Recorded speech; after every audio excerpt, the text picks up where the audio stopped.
هترضوا بالحكم كاهالي كاسر شهداء، ولا انتوا عايزين حكم معين؟ لا، الحكم لو كان براءه او مخفف لا يرضينا. لازم في اعدام، لازم يبقى في ناس يعني شفناهم بيموتوا دول اللي ما ياخدوش بتاع اعدام ليه؟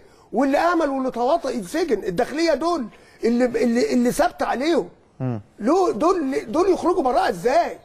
حاج عشان يبقوا عبره. في يوم ال 26 في حشد من التراس جميع محافظات، لازم تروحوا ولازم تحضروا المحكمه، وفي كلام قيل ان هم في ناس مسوسه هتخش مسيسه عشان يولعوا البلد، وفي كلام عن تسليح عن تسليح. انا سمعت ده.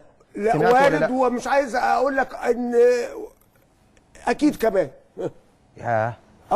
يعني للدرجه دي؟ للدرجه دي. الشباب عنده استعداد بقى. الشباب ما هو للاسف ما حدش عايز يتواصل معاه، ولا حد عايز يقعد معاه يشوفه ايه هو عايز ايه. طب انت خليت كل حاجه للقصاص. طب القصاص اليوم جه اهو، وهتيجي تدي الناس براءه وتيجي تطلب من الشباب دول يسكتوا؟ عمرهم ما يسكتوا. مش عشان الكوره بس، مش هيسكتوا في حاجات كتير. افرض معلش انا بتكلم في، انا طبعا ما اعرفش الحكم ايه، بس افرض في ناس خدت براءه، في ناس خدت 10 سنين 15 سنه، في مثلا واحد خد اعدام. هو لما يدي 10 ولا 20 اعدام وهم سوابق ومتلبسين، حتى على الاقل اللي هياخدوا اعدام دول يقروا بان مين اللي مولهم ولا مين اللي خطط لهم، وفي حكم النقض يخرجوا ويتخفف الحكم زي ما حصل مع طلعت مصطفى وامثاله. هشام طلعت. انما انا حاسس بيك يا حاج. انما انا من اول حكم ده اول درجه ادي الناس دي براءه واسيب البلد تولع واقول القضاء او نزاهه القضاء. انت عندك معلومات ان في ناس مسلحه؟ ناس اتسلحت؟ لا احنا ما عندناش معلومات عن كده. مش ما عندناش، اكيد ده هيحصل.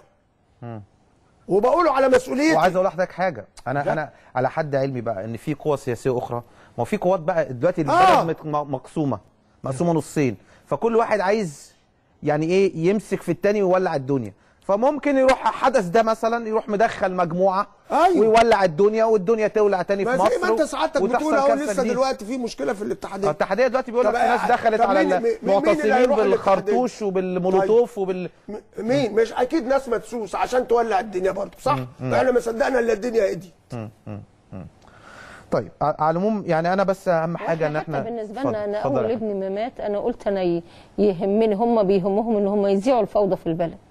لكن انا عن نفسي وقلت اول حتى مصطفى ان يعني يهمني مصر تبقى هاديه والامن يسود فيها، وعمرنا يعني عشان نقول مثلا ده الايام اللي فاتت كان احسن، قلت عمري ما هقول ولا اتمنى ان يعني